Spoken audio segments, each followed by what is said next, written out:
오늘은 솔로몬의 축복입니다. 열왕기상 8장 55절에서 66절 열왕기상을 마치겠네요. 8장을 마치겠네요. 8장 55절 말씀 같이 읽겠습니다. 55절. 또 그가 서서 큰 목소리로 이스라엘의 온 회중을 축복하며 이르되, 축복하며 말하니라. 이르되, saying 이런 나오면 이제 이게 뭐 하기가 번역이가 이제 그냥 이르되 이르기를 뭐 문맥에 맞춰가지고 그냥 연결하는 거죠. 또 그가 서서 큰 목소리로 이스라엘 온 회중을 축복하며 말하니라. 축복하여 이르되. 오늘 우리가 함께 공부할 본문은 봉헌 기도를 마친 성전 봉헌식이죠. 성전 봉헌에서 이제 봉헌 기도를 마친 솔로몬이 일어나서 이스라엘 온 회중을 축복하는 축사라 그래. 축사 하면 축도라 그러기도 하고, 축복하는 기도에 대해서 축복하는 기도를 줄임말로 축도라 그러고요. 축복하는 말을 축사라 그러는데, 우리가 이제 축사하면 뭐 경축사 하듯이 축하의 인사말 이 정도로 쓰이기 때문인데, 성경적으로 말하면 이제 축복하는 말인데, 축복하는 말입니다. 축복하는 말에 대한 하나님의 응답과 백성의 반응이 총체적으로 펼쳐지는 봉헌식의 결론입니다. 이 단락은 이제 55절 61절이 이제 솔로몬의 축복이에요. 회중을 향한 솔로몬의 축복이고요. 축복의 선포. 다음 62절부터 64절은 대규모의 희생헌물을 드리는 장면이에요. 그 대규모의 소와 양을 드리는데 몇만 마리 단위로 나와요. 그리고 대규모 희생헌물을 드리는 장면이고, 다음에 65절에 66절은 기쁨의 희생물, 기쁨의 잔치죠. 기쁨의 잔치란 세 가지 핵심 요소로 구성됩니다. 이 모든 과정은 주께서 자기 백성에게 베푸신 선하신 은혜를 증거하며 오늘날 예수 그리스도의 구속 사역을 통해 하나님의 백성이 누리는 참된 기쁨과 평안을 예표하고 있습니다. 왕으로서 솔로몬은 주님께 온 백성을 위해 기도했습니다. 온 백성을 위해서 중보기도란 거죠. 앞으로 이런 일이 이스라엘에 닥치거든, 이런 재앙이 내리거든, 이런 어려운 고난을 당하거든, 이 전부 예언의 기도를 했는데, 솔로몬의 기도에서 반복된 내용은 이 집을 향하여 기도하거든, 그때 주께서는 하늘에서 들으시고, 이거죠. 이 집을 향하여 기도하거든, 이게 계속 반복되고, 그때 주께서는 하늘에서 들으시고, 이렇게 될 때 그들이 기도하면 주님은 이렇게 응답해달라. 응답을 이렇게 해달라는 거예요. 응답을 이런 식으로 응답은 주님이 알아서 해달라가 아니라, 솔로몬은 응답도 이런 식으로 해달라고 하면 응답 자체를 이런 식으로 해달라는 식으로 그렇게 기도를 했어요. 그때 주께서 하늘에서 들으시고 이렇게 해주십시오. 뭐 이런 얘기. 이스라엘 백성이 고난 가운데 있을 때 그들에게 주어진 가장 쉬운 해결책은 마음을 낮추고 손을 들어서 이 성전을 향해 기도하는 겁니다. 그럼 하나님은 주께서 주의 처소인 하늘에서 들으시고 응답해 달라는 것이 솔로몬이 드린 기도의 전부입니다. 이 성전이 이스라엘 온 회중의 기도와 집회, 예배의 중심이 되도록 기도했습니다. 기도를 마친 솔로몬이 일어나서 온 회중을 축복하며 말했습니다. 왕이 누군가를 축복하면 그들은 복을 받고 누군가를 저주하면 그가 저주를 받습니까? 왕은 최고 권력자고 힘이 있으니까 누구를 축복하면 뭐 돈을 줄 수도 있고 자리를 줄 수도 있고, 아니, 왕이 축복하면 복을 받는 거 맞죠? 왕이 저주하면 뭐 인생 망하는 거죠. 왕이 축복을 하면 복을 받고 왕이 저주를 하면 저주를 받는데, 왕은 최고 권력자로서 그런 힘이 있습니다. 그럼 일반인이 누군가를 축복하면 그 사람은 복을 받습니까? 내가 누군가를 축복하면 복을 받아요, 안 받아요? 히브리 7장 1절 6절 7절 여기 이제 축복에 대해 나오는데, 멜기세덱이 아브라함을 축복하는 장면입니다. 이는 이 멜기세덱이 살렘 왕이요 지극히 높으신 하나님의 제사장이기 때문이라. 그가 왕들을 하려고 하고 돌아오는 아브라함을 만났으며 또 그를 축복하였느니라. 멜기세덱이 아브라함을 만나서 뭘 했느냐? 축복을 했다고요. blessed, 복을 줬다는 겁니다. 믿음의 조상 아브라함은 멜기세덱의 축복을 받았습니다. 멜기세덱은 살렘 왕이요 의의 왕이요 지극히 높으신 하나님의 제사장이었습니다. 율법에는 왕과 제사장이 엄연히 구분되어 있지만 멜기세덱은 진정한 신정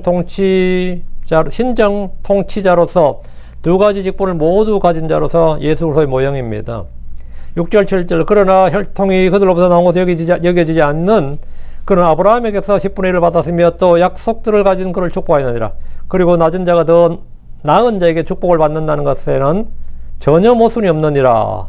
축복은 누가 누구에게 받느냐? 낮은 자가 더 나은 자에게, 낮은 자가 더 큰 자, 더 높은 자, 더 힘 있는 자, 그렇죠? 그 더 나은 자에게 받는 거예요.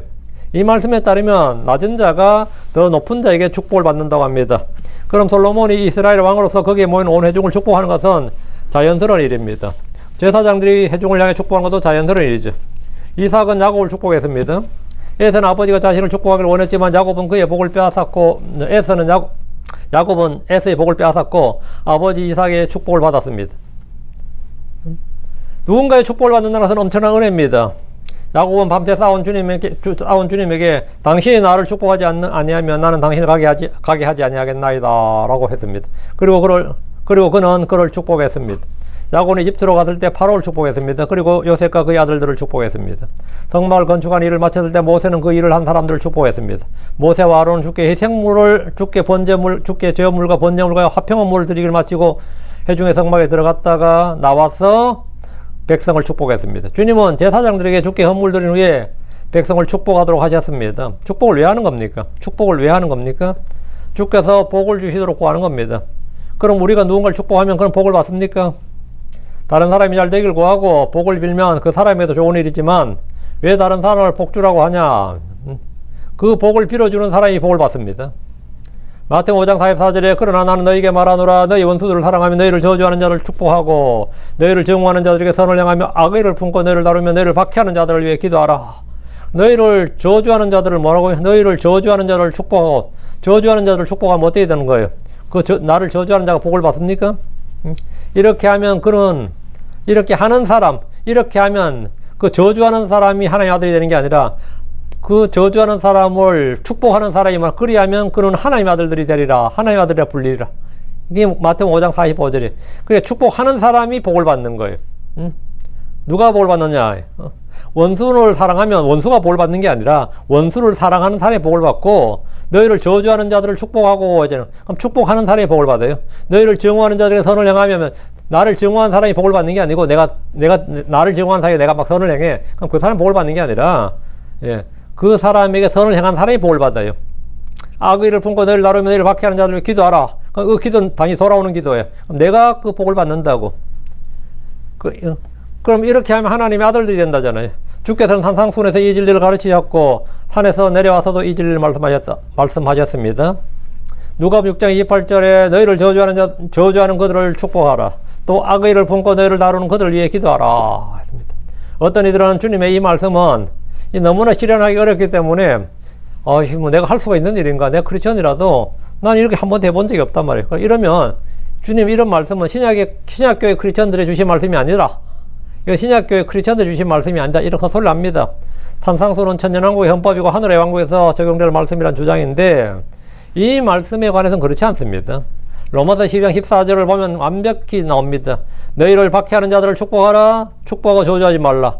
그럼 로마서 12장 14절이 천년왕국 헌법입니까? 아니죠. 그러니까 너희를 박해하는 자들을 축복하라. 축복하고 저주하지 말라 하는 이건 교회 시대 성도들이 주신 주의 제자들이 주신 말씀이구나. 이렇게 알 수 있는 거죠. 고린도전 4장 12절도 마찬가지입니다. 로마서는 로마에 있는 교회, 즉 로마의 크리스천들이 쓴 편지입니다. 고린도서는 고린도 성도들이 보낸 편지입니다. 그럼 고린도 교회에 있는 크리스천들이 보낸 편지라고. 고린도전서 4장 12절에 또 수고하여 우리 자신의 손으로 일하며 욕을 먹으며 우리가 축복하며 박해를 받으나 우리가 그것을 참으며 욕을 먹으나 우리가 축복한다잖아요. 왜 축복하느냐 이거죠. 욕을 먹는데 그럼 욕하는 놈 잘 되라고 축복하는 거 아닙니다. 욕한 놈 잘 되라고 축복하는 거 아니에요. 욕하는 사람도 내가 복을 빌어줄 수 있을 만큼 내가 성장해야 되는 거죠. 내가 베드로의 서신에도 같은 내용이 있습니다. 베드로전 3장 9절에 악을 악으로 혹은 욕설을 욕설로 갚지 말라. 오히려 그와 반대로 축복하라. 그 악을 욕설을 그렇게 하는 사람을 축복하라고요. 축복하라고. 반대로 축복하라. 오히려 그와 반대로 축복하라. 이런 일을 위해 너희가 부르심을 받은 줄 아나니 이것은 너희가 복을 상속하려 함이니라. 이 말이 중요하네요. 마지막. 이런 일을 위해 너희가 부르심을 받은 줄 아나니. 우리는 이거 하도록 축복하라고 부름받았다는 거예요. 그러니까 이것은, 이 축복하는 것은 말이에요.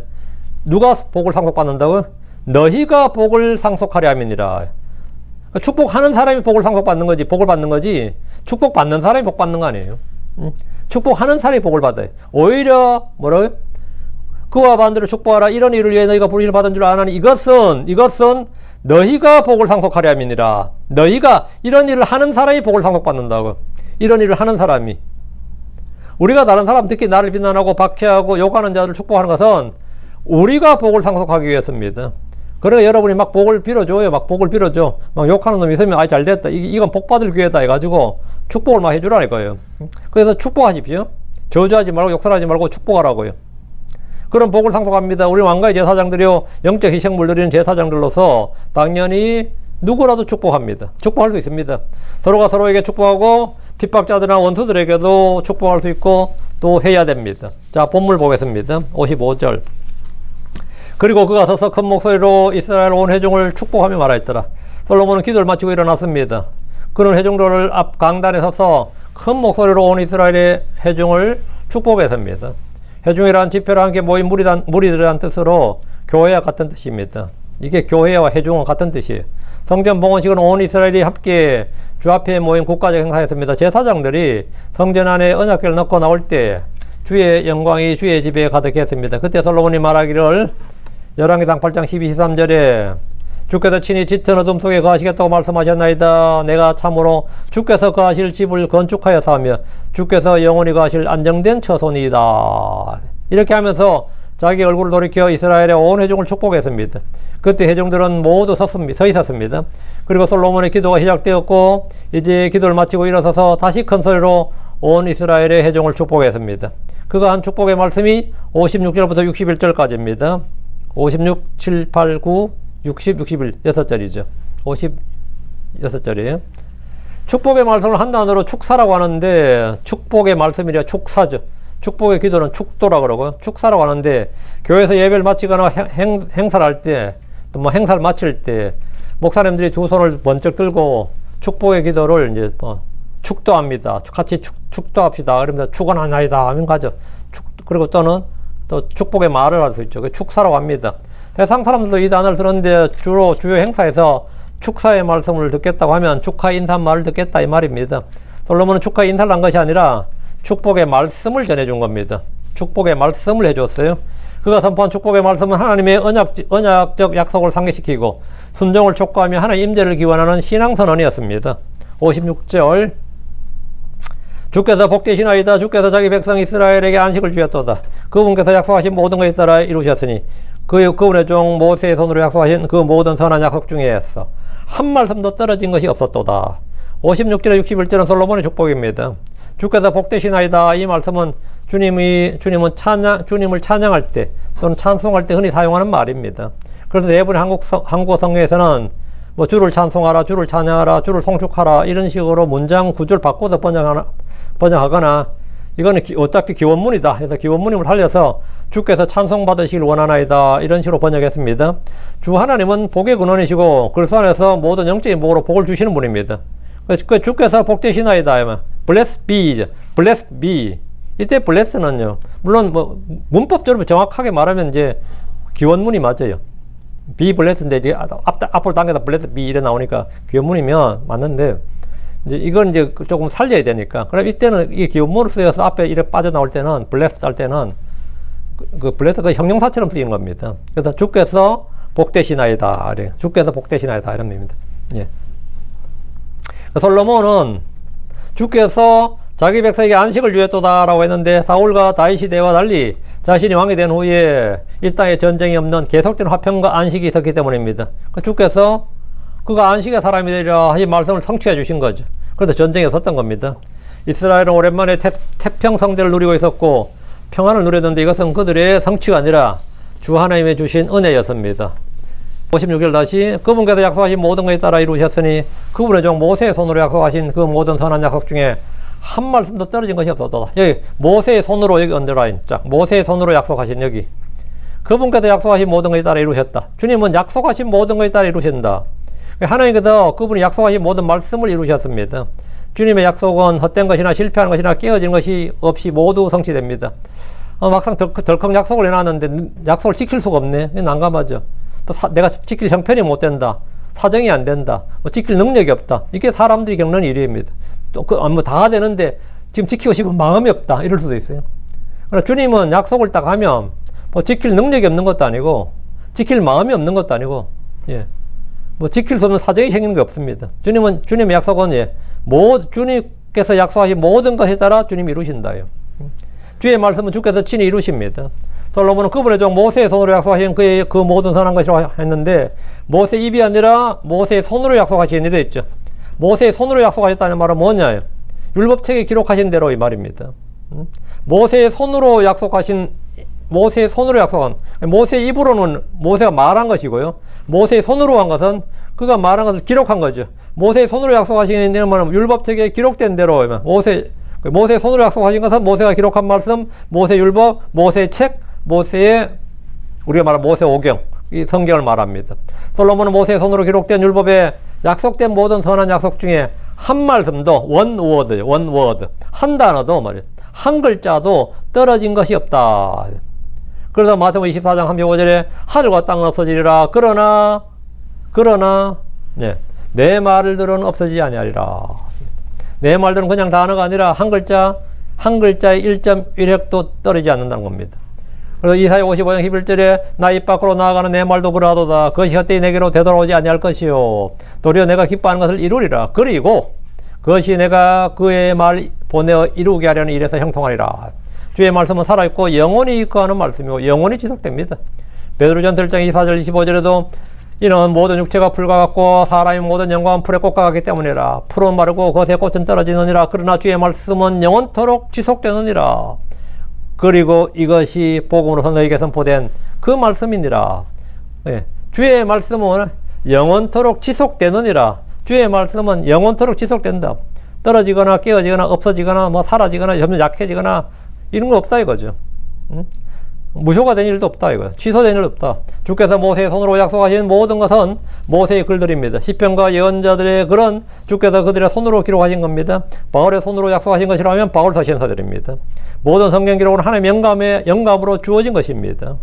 우리는 성경 기록이 사람의 뜻, 사람의 사적인 해석에서 나온 것이 아니라 하나님의 거룩한 사람들이 성령님에 의해 감동을 받은 대로 말한 것임을 분명히 알고 믿습니다. 회중들 앞에서 솔로몬은 기록된 주의 말씀의 신적 권위를 선포한 것으로 시작됩니다. 57절입니다. 주 우리 하나님께서 우리 조상들과 함께 계셨던 같이 우리와 함께 계시오며 그분께서 우리를 떠나지 않으시고 우리를 버리지 아니하시며. 솔로몬의 기도가 아니라 지금 회중들 향한 축도라 그랬죠. 축도예요. blessed. 축복하는 기도, 축복하는 말이며 축도며 축사라고요. 솔로몬 왕은 주 하나님 행하신 일을 기억하도록 이전 일들을 선포했습니다. 주 우리 하나님께서 우리 조상들과 함께 계셨던 것 같이 우리와 함께 계시오며. 이전 일들은 지나간 과거로 끝이 아니라 현재 우리의 삶의 본보기요 훈계요 경고를 주는 겁니다. 세상 역사와 달리 성경에 기록된 이전 일들은 모두 우리의 배움을 위한 것입니다. 주께서 아브라함과 이삭과 야곱과 함께 계셨다는 사실은 다 지나간 과거지사가 아니라 현재 그들에게 똑같이 적용되는 중요한 역사적 사건입니다.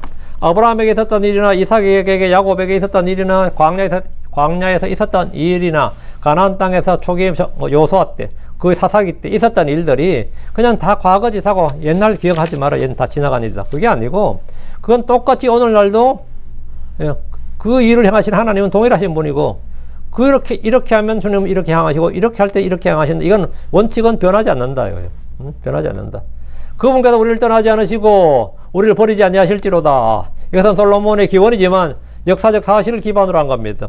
주님은 그들을 떠나지 않으셨고 버리지 않으셨습니다. 주님 이집트에서나 홍해 가운데서나 그리고 광야에서도 주야로 그들 가운데 계셨으며 솔로몬의 시대에도 아니면 지금 우리에게도 마찬가지입니다. 우리를 버리거나 떠나지 않는다. 우리를 떠나거나 버리지 않는다. 히브리서 13장 5절에 나오죠. 너희의 행실을 탐욕에 없게 하라. 또 너희가 가진 것들로 만족하라. 이는 그분께서 말씀하셨기 때문이니 내가 결코 너를 떠나지 아니하고 너를 버리지 아니하리라. 하나님 우리를 떠나지 않으시고 버리지 않습니다. 우리 주께서 제자들에게 그리고 보라 내가 너희와 항상 심지어 세상 끝까지 너희와 함께 있느니라. 아멘. 내가 항상 심지어 세상 끝까지 너희와 항상 함께 있느니라. 아멘. 항상 함께 있느니라. 있으리라도 아니고 있느니라 그러잖아요. 주님이 I am 그러잖아요. 항상 너희와 함께 있느니라. 항상 현재다 이거예요. 우리 조상시대 조상들에게 그래 했던 것처럼 우리에게도 그러하다 이 말이에요. 성령님께서 이 약속을 성취하셔서 우리 안에 내주하시며 우리를 버리거나 떠나지 않습니다. 이 확신이 바로 성도가 모든 환난과 고난 속에서도 흔들리지 않는 영적인 위로와 평안의 근거가 됩니다. 58절입니다. 이는 그분께서 우리의 마음을 그분께 향하게 하사 우리가 그분의 모든 길들로 걷고 또 우리의 조상들의 명령하신 그분의 명령들과 그분의 법규들과 그분의 판단들을 지키게 하실지로다. 솔로몬은 주께서 이스라엘의 온 회중의 마음을 그분께로 향하게 하시도록 축복의 말을 했습니다. 사람의 마음이 주께로 향하면 복을 받습니다. 그러나 만일 누구든지 주와 그분의 말씀을 떠나면 율법의 저주를 받습니다. 사람의 생각과 상상 어려서부터 항상 악할 뿐입니다. 사람의 마음은 모든 것보다 거짓되고 극도로 사악합니다. 세상 생각이 변화를 받아 새롭게 되어야 우리의 마음을 그분께로 향하게 할 수 있습니다. 생각을 새롭게 함으로 변화를 받아야 된다고. 우리의 마음을 주께로 향하려면 새 영과 새 마음이 필요합니다. 주께서 우리에게 새 마음과 새 영을 주시라는 겁니다. 이 축복은. 그게 뭐냐? 에스겔 36장 26절 27절 말씀입니다. 새 마음을 또한 내가 너희에게 줄 것이요 새 영을 내가 너희 속에 두리라. 또 내가 너희 살에서 돌 같은 마음을 제거하리라. 그리고 내가 너희에게 살로 된 마음을 주리라. 그리고 내가 내 영을 너희 안에 둘 것이요 내가 너희로 나의 법궤들 안에서 걷게 할 것이니 너희가 나의 판단들을 지키고 그것들을 행하리라. 이게 뭐냐? 그분께서 우리의 마음을 그분께 향하게 하사. 우리의 마음을 그분께 향하게 하려면 어떻게 되느냐? 새 마음을 너희에게 주고 새 영을 너희 속에 두어야 된다. 주님께서 이렇게 해주시기를 구한 거죠. 솔로몬이 구한 것은 주께서 이스라엘의 주를 향하는 마음과 주를 향한 영, 새 영을 주시기를 구하는 겁니다. 그리하여 이스라엘 사람들의 마음이 이방신들을 향하지 않고 세상을 향하지 않고 탐욕을 향하지 아니하고 오직 주를 향하기를 구했는데 이것이 그들이 그 땅에서 사는 법입니다. 그들이 그때 살 길입니다. 우리도 우리의 눈을, 우리의 마음을 항상 예수께로, 믿음, 의지에 온전케 하신 예수를 바라보자 하는 그 예수께로 향해야 됩니다. 예수께로. 그것이 우리의 살 길이에요. 58절 다시. 우리가 그분의 모든 길들로 걷고, 주의 길들이란 의의 길, 진리의 길, 구원의 길, 생명의 길, 화평의 길입니다. 우리가 그분의 모든 길 할 때 왜 모든 길들이 나오냐? 이 길들이 성경에 다양하게 표현돼요. 다양하게 나오는데, 그분의 길에서 좌로나 우로나 치우치지 않고 벗어나지 않고 오직 정로를 걸어야 돼요. 정로. 주의 길만이 뭐다? 바른 길이고 옳은 길, 의의 길입니다. 주의 길만이 구원의 길이고 생명의 길이에요. 주의 길만이 진리의 길이라고. 거기서 좌로 벗어나거나 우로 벗어나거나 전부 다 뭐죠? 그거는 잘못된 길이에요. 오류의 길이라고. 그건 오류의 길이라고. 이게 뭐 좌파 우파 되지 말라는 뜻 아니에요. 중도를 걸어라 뜻이 아닙니다. 정로를 걸어라. 정로를 걸어. 주의 길만이 정로다. 예수님이 바로 길이요 진리요. 예수만이 정로다 이거예요. 예수만이 오직 바른 길, 의의 길이고 그분이 생명의 길이고 구원의 길이고 예수님만이 뭐 바른 길이다. 그 길에서 벗어나면 좌로 벗어나든 우로 벗어나든 위로 벗어나든 아래로 벗어나든 다 예수에서 벗어나는 길, 성경에서 벗어나는 모든 것은 뭐냐? 전부 다 그릇된 길, 오류의 길이에요. 잘못된 길하고. 예. 그분의 길에서 좌로나 우로나 벗어나지 않고 오직 믿음의 조상들이 걸었던 길을 따라가야 되는데, 걸어야 되는데, 주의 길을 떠나면 그는 누구든지 사망의 길, 죄의 길, 멸망의 길로 빠지게 됩니다. 잠언 14장 12절에 어떤 길은 사람에게 옳게 보이느니라. 그러나 그것의 끝은 사망의 길들이니라. 어떤 길은 사람에게 옳게 보여. 자기가 옳다고 막 주장하죠. 끝까지 고집도 피우고 하지. 우리는 성경 앞에서는 인정해야 됩니다. 성경이 옳다고. 내가 틀렸다고. 사람에게 옳게 보이는 길이 있느니라. 옳게 보이는 길이 있어요. 그러나 그것의 끝은 사망의 길들이니라. 주의 길이 아닌 것은 다 사망의 길입니다. 주의 길이 생명의 길이에요. 주의 길이 아닌 건 전부 다 오류입니다. 왜? 주의 길이 의의 길입니다. 주의 길이 아닌 건 다 나쁜 길이에요. 주의 길만이 뭐라고? 선한 길이기 때문입니다. 사람들은 저마다 다 자기 생각이 있습니다. 이건 내 길이 아닌가 봐. 이런 거 있죠.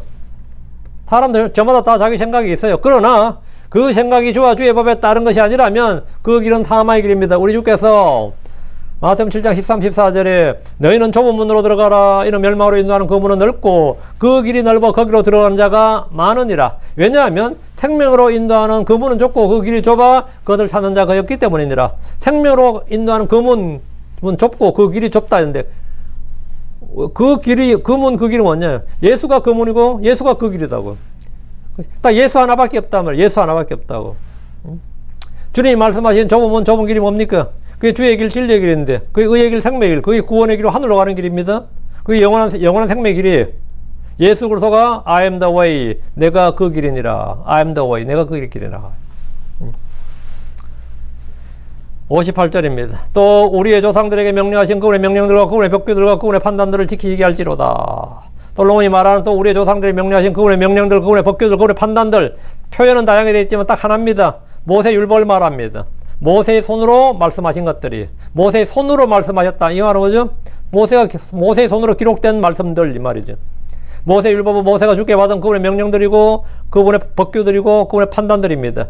이스라엘의 온 회중은 이 사실을 믿고 지켜야 됩니다. 솔로몬은 주께서 그들이 주의 명령들과 법규들과 판단들을 지키게 하시기를 기원하며 축복했습니다.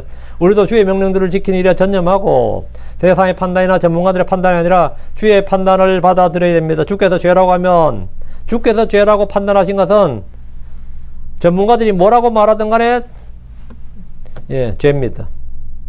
주께서 죄라고 하면 죄예요.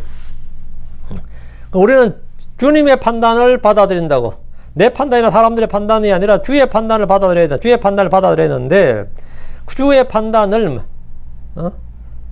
무시하고 이 시대가 바뀌었다니 뭐 개인의 취향이니 사랑이니 문화니 사회현상이니 하면서 왜곡하지 않아야 됩니다. 오늘날 크리스천들은 성경의 진리들을 이 시대에 적용할 수 없다고 주장합니다. 이 시대에 어떻게 그걸 적용할 수 있느냐? 그 중에 하나가 뭐냐? 결혼, 이혼, 재혼 문제입니다.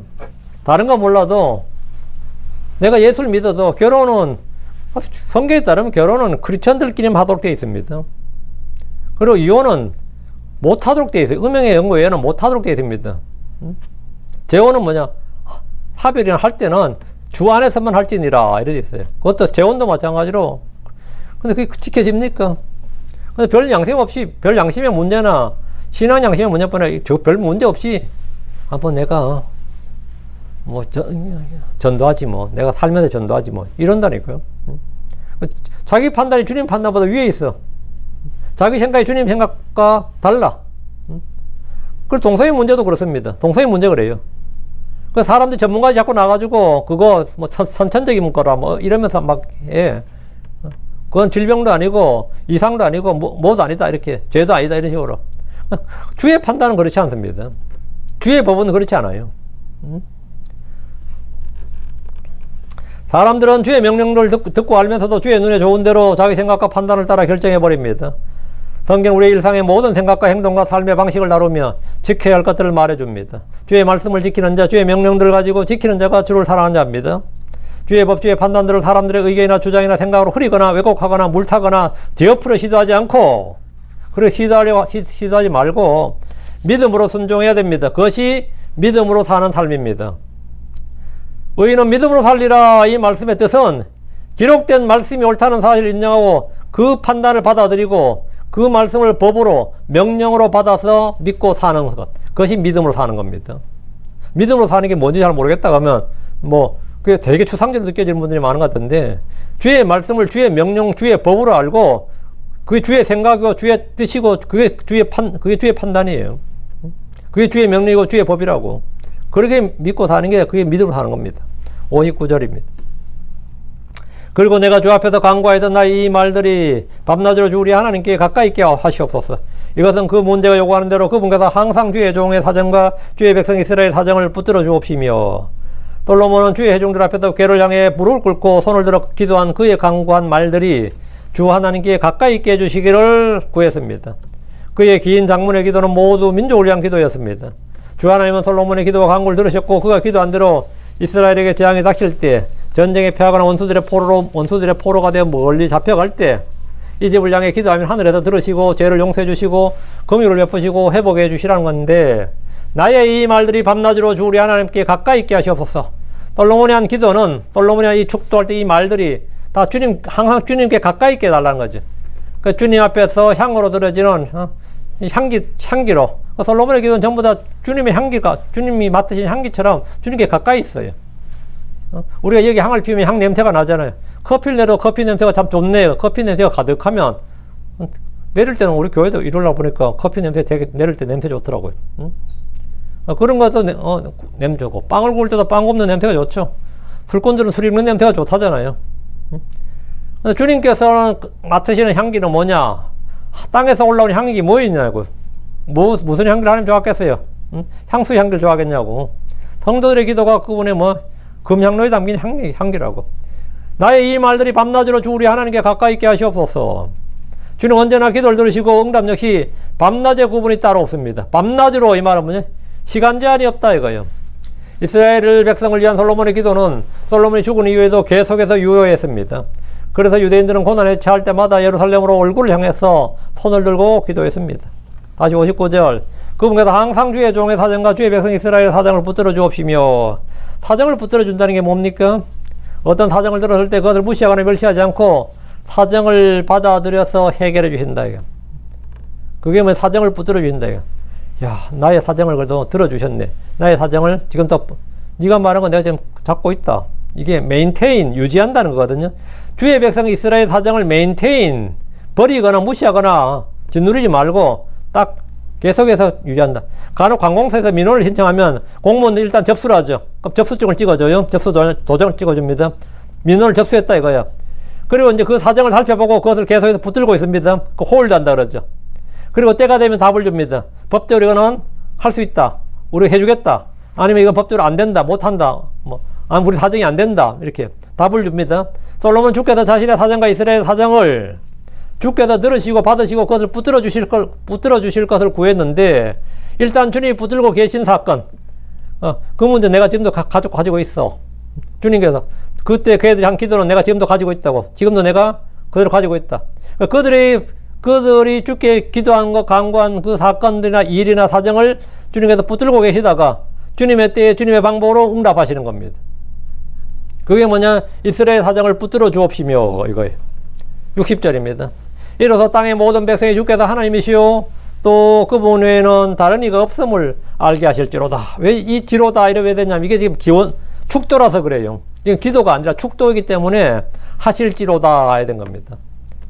그러다 하시기를 원하노라 바라노라 이렇게 해도 되는데, 그러게 하면 없는 단어가 쭉 들어가 버리게 또 바라노라 도다 이런 게 들어가야 되니까 그렇게 이제 없는 단어를 집어넣지 않게 하면서 교문 만들려니까 알게 하실지로다 이래 되는 거죠. 하나님께서 이스라엘의 사정을 붙들어 주시고 응답하시는 이유는 단순히 이스라엘을 잘 살게 하기 위함이 아닙니다. 이스라엘은 태초부터 만민에게 하나님의 존재와 유일성을, 이제 태초부터는 너무 심했고 출애굽 때부터 그 전부터 아브라함 부를 때부터 이스라엘은 처음부터 말이야 만민에게, 땅의 모든 민족에게 하나님의 존재와 유일성을 증거하기 위해서 제4장왕국으로 특별한 백성, 특별한 보물로 부름받았습니다. 이집트 10가지 재앙이나 홍해를 가르신 기적이나 광야에서 만나 등 모든 이적들은 주변 민족들이 주께서 하나님이심을 알게 하기 위한 목적을 담고 있었습니다. 솔로몬은 주께서 하나님이시오 또 그분 외에는 다른 이가 없음을 했는데, 알게 되길 구했다. 다른 분이 없음을 알게 되길 구했습니다. 이는 하나님의 절대적인 유일성에 대한 선언입니다. 그 당시에 이 이스라엘 외에 전 세계의 모든 나라는 다 다신교 범신론이었습니다. 이 지상에서 처음으로 단일신, 유일신 종교를 가진 민족이, 국가가 탄생한 거예요. 주께서 하나님이시오 그분 외에는 다른 이가 없다. 이게 뭐냐? 유일신 사상이죠. 유일신 신앙이죠. 세상의 모든 신들은 우상이고 헛된 것들이며 오직 만물을 창조하시고 역사를 주관하시는 주 하나님만이 참된 신이십니다. 지금까지 역사적으로 땅의 모든 백성이 이 진리를 완전히 알지는 못했습니다. 그러나 이 일은 주 예수 그리스도의 재림과 천년왕국 이 땅에 세워질 때 최종적으로 성취될 겁니다. 드가리 14장 9절에 또 주께서 온 땅을 다스리는 왕이 되시니 그날에는 한 주만 계실 것이요 또 그분의 이름도 하나만 있으리라. 교회 시대의 그리스도인들이 이 궁극적인 목표에 동참해요. 땅끝까지 이르러 예수 그리스도의 증인이 되라는 지상 명령을 받았습니다. 우리의 삶과 복음 전파는 대상 모든 민족이 주님만이 유일하신 참 하나님심을 알게 하는 통로가 되어야 됩니다. 그리고 이 일은 주의 재림으로 이 땅에 하늘의 왕국이 세워질 때, 주 예수님이 친히 이 땅을 통치하실 때 역사적으로 문자적으로 성취되게 될 겁니다. 그날은 온 땅의 모든 백성이 주를 알고 주를 경배하게 될 것이고 주 외에 다른 하나님이 없다는 것을 믿게 됩니다. 61절. 그러므로 너희 마음이 주 우리 하나님과 함께 완전하게 되어 이날같이 그분의 법궤들 안에서 걷고 그분의 명령들을 지킬지어다. 61절에 그 주님, with God, 주 우리 하나님, 너희 마음이 주 우리 하나님과 함께 완전하게 될 때, 이게 함께 여기 언더라인. 주 우리 하나님께, 여기 우리 지금 근본은 주 하나님께 대하여 이래 됐네. 이게 with란다, with. 근데 with를 함께라고 번역하면 너희 마음이 우리 하나님과 함께 완전하게 되어 좀 이상하게 어감이 느껴지잖아요. 주님, 주 하나님 본래 완전하신 분인데 주 하나님과 함께 완전하게 되라 그러면 그러다 이 함께라는 단어를 번역을 못 하는 거예요. 그래서 주 하나님께 대하여 이런 식으로 뭐 관하여 대하여 이런 식으로 이제 바꿔서 번역한 겁니다. 의미를 좀 더 그런 것 때문에. 근데 이거는 아니, 주 우리 하나님과 함께가 맞습니다. 너희 마음이 주 우리 하나님과 함께 완전하게 되어, 이 말은 뭐냐? 이날같이 그분의 법궤도를 걷고 그걸 명령들을 지킬지어다. 회중들을 향한 솔로몬의 축복의 결론인데, 그러므로 너희 마음이 주 우리 하나님과 함께 완전하게 되어 했는데, 우리의 마음은 우리 홀로 완전하게 될 수가 없습니다. 주 우리 하나님의 도우심으로, 위드란 거, 주 우리 하나님의 도우심으로, 이 말이 우리의 마음은 주님과 함께 일치하는 겁니다. 우리는 그래서 함께 죽었고, 함께 묻혔고, 함께 일으켜졌고, 함께 하늘에 앉혔고, 함께 살고, 함께예요, 함께. 이 함께 뭐냐면, 우린 자유의지를 가진 자들로서 기계적인 복종을 하는 것이 아니라 자원에서 인격적으로 주님의 마음과 뜻이 일치해야 됩니다.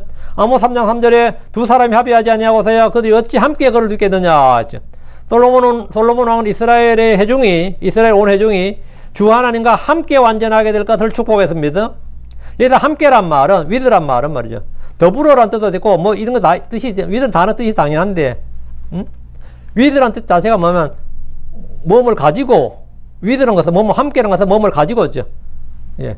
with money 하면 돈과 함께가 아니라 돈을 가지고 이 말이에요. with power 하면 힘을 가지고, 힘과 함께 하면 힘을 가지고, 그러니까, with God 하면 뭐죠?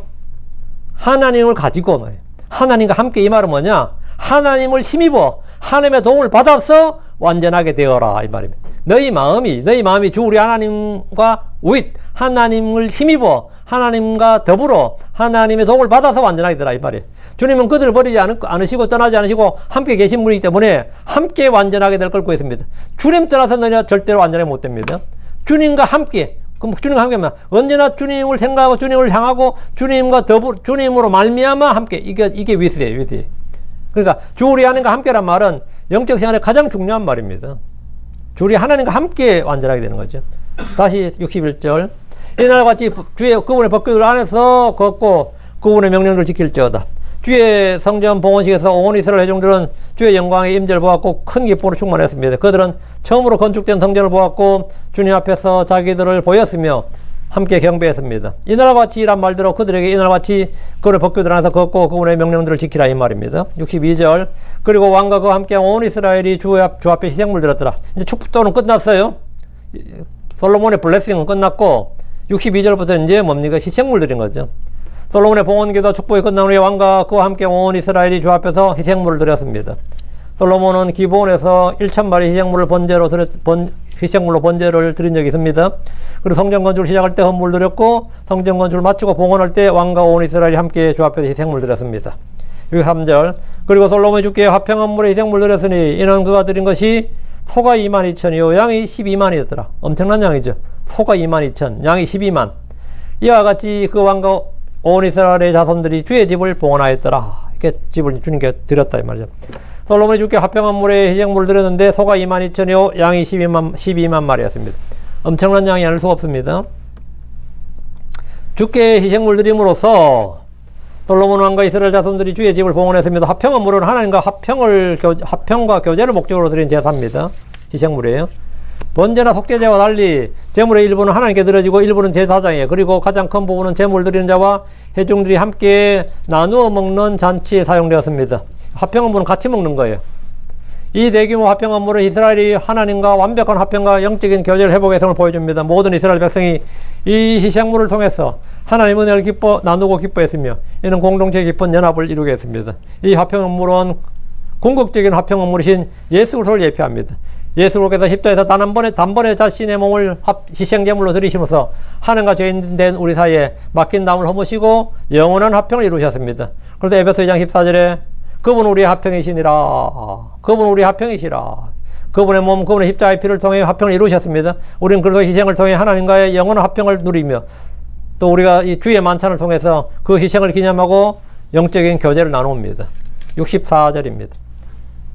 바로 그날에 그 왕 솔로몬이죠. 주의 집 앞에 있는 뜰 가운데를 거룩히 구별하였으니 이는 거기서 그가 번제물들과 음식물들과 화평한 물들의 기름을 드렸습니다. 이는 주 앞에 있던 놋제단이 번제물들과 음식물들과 화평 헌물들의 기름을 다 받기는 너무 작았기 때문이더라. 그리고 이거 뭐 양이 뭐 12만이라잖아. 12만 마리 어떻게 제단에서 받지는 못하죠. 그리고 같은 날, 바로 그 날에 이 말이야. 솔로몬이 주의 집 앞에 있는 뜰 가운데를 거룩히 구별했습니다. 여기 헌물 바치고 해야 되니까 이곳을 따로 구분, 당연히 여기 보면 뭐 공사장에 보면 근처에 오지 말라고 노란 줄 쫙 치죠. 노란 줄을 쫙 해가지고 그 근처 못 오게, 일반인 못 오게 막잖아요. 범죄 현장은 경찰들이 폴리스 라인이라다 쫙 쳐버리죠. 그게 뭐냐, 그 라인을 치는 게 뭐냐면 거룩히 구별하는 거예요. 이게 거룩히 구별하는 겁니다. 그 다음에 이제 솔로몬이 희생물 드릴 때 희생물들 뜰은 그들은 아무나 마구잡이 왔다 갔다 하면 안 되기 때문에 폴리스 라인 치듯이 딱 쳐버리는 거죠. 그게 뭐냐, 거룩히 구별하였으니 이 말이. 응? 뜰 가운데를 거룩히 구별했는데 그곳에서 왕이 번제물들과 음식물들과 화평물들의 기름을 드렸기 때문입니다. 왕이 이곳에서 헌물들을 드렸던 것은 놋제단에서 헌물 받기에는 너무 작았기 때문입니다. 평소라면 헌물 드려오는 사람들의 헌물 받아서 제사장들이 놋제단에 드릴 수 있지만 봉헌식에서는 워낙 양이 많았기 때문에 주의 집 앞에 있는 뜰을 사용했습니다. 하나님의 복은 인간의 그릇을 넘쳐 흐릅니다. 넘쳐 흘러요. 이스라엘 백성이 경험한 기쁨과 감사 그리고 하나님을 향한 헌신의 열정은 정해진 규격의 제단을 초월하여 성전 뜰 전체를 거룩하게 만들었습니다. 놋제단만 거룩한 게 아니라 아예 성전 뜰 전체 거기를 거룩하게 만들었다고. 이는 또한 구약의 제사제도 율법의 한계를 암시합니다. 짐승의 피와 제단은 사람의 죄를 완전히 속죄하거나 하나님의 은혜를 영원히 담아낼 수가 없습니다. 오직 해언약과 그래서 영원한 희생만이 하나님의 무한한 사랑과 은혜를 온전히 계시하고 성취할 수 있습니다. 율도 9장 11절에 그러나 그리스도께서는 다가올 일들의 대제사장으로 오시되 손으로 만들지 아니한, 다시 말해 즉 이 건물에 속하지 아니한 더 크고 더 완전한 성막을 통해 오셨어. 예수님이 뭐 손으로 만들지 아니한 더 크고 더 완전한 성막이라죠. 솔로몬은 물리적인 뜰을 거룩하게 구별했지만 그리스도께서는 자신을 피로 우리를 영원히 거룩하게 구분하셨습니다. 65절 그리고 바로 그때 솔로몬이 잔치를 열었고 그와 함께한 온 이스라엘과 하맛읍에서부터, 하맛읍이, 하맛은 어디냐면 북쪽이에요. 시리아의 전 중심부 정도? 그게 하맛이고요. 이집트 강에 이르기까지 하면 아르논 강일 겁니다. 그 밑에. 이집트와 국경, 남쪽 경계죠. 그래, 남쪽 경계. 이집트 강에 이르기까지의 큰 회중이 우리 하나님 주 앞에서 이래와 이래, 곧 열나흘 동안 명절 지켰더라. 왜 이래와 이래냐면 앞에 이래는 장막절이고 뒤에 이래가 성전 봉헌식입니다. 장막절하고 성전 봉헌식을 이제 같이 한 거죠. 그 성전 장막절이 이래거든요. 성전 봉헌식을 그 연달아 이래에서 그 열나흘 했는데, 그리고 바로 그 시각에 솔로몬이 잔치를 벌였습니다. 잔치를 벌였는데 이 잔치는 게 피스트죠. 이게 명절이에요. 다른 말로 잔치도 되고 명절도 되는데, 그래서 이게 이스라엘의 성전 봉헌절이 생기게 된 유래가 여기 있는 거죠. 성전 봉헌절이 된 거예요. 국경이 됐단 말이죠. 그것은 온 이스라엘의 큰 회중이 함께 모였는데 영토의 경계를 하마드에서부터 이집트 강에 이르기까지 큰 회중이라고 합니다. 솔로몬 때 영토가 제일 넓었다고요. 이것은 당시 이스라엘 영토 경계를 보여줍니다. 그들은 성전 봉헌식에 왔을 뿐 아니라 7월에 몰려있는 나팔절, 그 7월 1일이거든요. 속죄일 7월 10일, 장막절 7월 15일 이렇게 연결되는 세 개의 명절을 지키러 올라온 무리들이었습니다. 덕분에 이들은 이래와 이래, 즉 열나흘 동안 명절을 지켰습니다. 이때 유대에서 성전 봉헌절이라는 명절이 만들어졌는데 불임절도 이런 식으로 만들어진 겁니다. 성경에 나오는 절기는 아닌데 그들의 전통으로 만들어진 절기죠. 66절 여덟째 날에 그가 그 백성을 돌려보냈더라. 이에 그들이 왕을 축복하고 자기들의 장마로 왔으니 이는 주께서 자신의 종 다윗과 자신의 백성 이스라엘을 위하여 행하신 모든 선으로 인하여 그들의 마음이 기쁘고 즐거웠기 때문이더라. 솔로몬은 여덟째 날에 성전 봉헌식에서 온 백성을 돌려보냈다고. 그러니까 이래가 명절 끝이니까 여덟째는 이제 보내는 날이죠. 백성들은 왕을 축복하고 자기들의 장마로 돌아갔습니다. 이번 집회는 백성들이 잊을 수 없는 놀라운 집회였습니다. 왜? 놀라운 집회죠. 그들이 직접 주님께서 주의 종 다윗과 자신의 백성을 이스라엘 위해서 행하신 일들을, 그 모든 선한 일을 다 체험했잖아요. 그냥 뭐 성전 봉헌식이냐 성전 봉헌식이 아니었다고. 주의 영광이 그 집을 가득 메웠고, 그러니까 그들의 마음이 기쁘고 즐겁지. 이게 최고의 하이라이트지. 가장 좋았던 날이죠. 이건 평생에 잊을 수 없는, 역사적으로도 뭐 드문 일이고요. 평생에 잊을 수 없는 가장 놀라운 집회 중에 하나였어요. 이때가. 이 집회가. 주의 영광이 성전에 충만했고 주께서 이스라엘 위에 행하신 모든 선으로 인하여 그들의 마음이 기쁘고 즐거웠기 때문입니다. 마음의 기쁨과 즐거움이 충만해서 이제 자기 집으로 돌아가는 겁니다.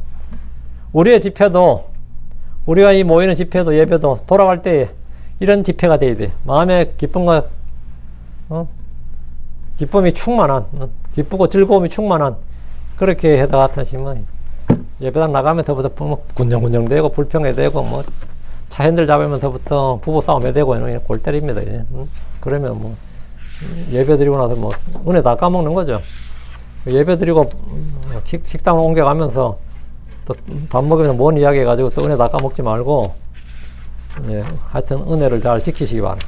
받은 은혜를 날려먹지 말고 기쁨과 즐거움으로 평안하고 큰 평안으로 그렇게 늘 항상 집회가 늘 그래야 됩니다. 그래야 돼요. 오늘은 솔로몬의 축복인데 여러분이 우리도 모두 이렇게 복을 받은 자들이 말고 주님께 은혜와 감사를 드립시다. 이제 이거로 줄 하나님 감사합니다. 하나님께서 복을 주셔서 참 주님께서 복되신 분이시고 복의 근원이시고 또 복을 주시는 분이시고, 아버지 하나님 또 예수 그리스도를 통해서 예수 그리스도 안에서 하늘에서 간 모든 영적인 복으로 내게 복을 주었다고 말씀하셨사오니, 사랑하는 아버지 하나님, 저희가 이 복을 받은 자들로서 또 왕가의 제사장이고 그리스도의 제사장, 영적 희생을 드리는 영적의 제사장들로서 저희도 모든 사람들에게 축복하는 성도들이 되도록 도와주시길 간구합니다.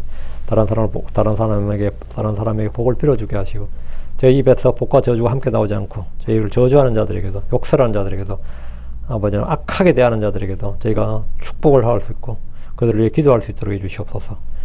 이것은 우리가 이를 위해서 부름을 받았다고 했고, 또 이것은 우리가 복을 상속받게 하려 함이니라 말씀하셨습니다.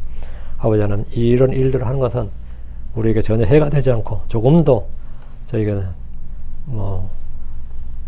불이익이 없습니다. 모든 것이 합력하여 선을 이룰 뿐 아니라 저희가 오히려 더 큰 복을 받을 수 있고 더 큰 은혜를 받을 수 있음을 알며, 또 이런 일을 통해서 저희가 하나님의 아들들이 되리라 하신 말씀을 봅니다. 전능하신 주 하나님께서 도와주셔서 저희가 정말 넓은 마음을 소유하도록 해주시고, 어떤 것에도 어떤 충격에서도 저희가 충격을 받지 않고 그것을 잘 흡수하고 수용할 수 있게 하시고, 그것을 또 온전하게 밀어낼 수 있도록, 그래서 저희가 참 온유한 종들이 되게 하시고 마음을 낮춰 늘 겸손한 마음, 겸손을 갖게 해주십시오. 주님께서 겸손으로 옷 입으라 말씀하셨습니다. 내가 우리 주 예수 그리스도로 옷 입어라, 빛의 갑옷을 입으라, 하나님의 전신갑주로 옷 입어라, 주님께서도 새 사람으로 옷 입어라. 주님께서 다양하게 이렇게 말씀하셨는데 저희가 이 모든 말씀들을 늘 기억합니다. 아버지 하나님, 저희가 정말 주님께서 주신 은혜를 힘입어서 이 땅을 참 주 예수로 함께, 주님과 함께 살게 해주시옵소서. 저희 힘만으로는 악한 세상을 살아갈 수도 없을 뿐 아니라 주의 말씀 단 한 가지도 이룰 수가 없습니다. 우리가 그래서 함께 그리스도 안에서 자라나고 함께 걷고 함께 싸우고 함께 달리고 함께 일하고 또 주님과 함께 은혜를 참 주님부터 오는 모든 은혜와 복을 누릴 수 있는 그런 성도를 되도록 인도해 주시기를 원합니다. 주님, 저에게 지각을 열어주셔서 오늘 들은 말씀이 더 풍성하게 성도들에게 강력하게 속에서 활동력 있게 일할 수 있도록 해주십시오. 감사드립니다. 주의 성기도합니다.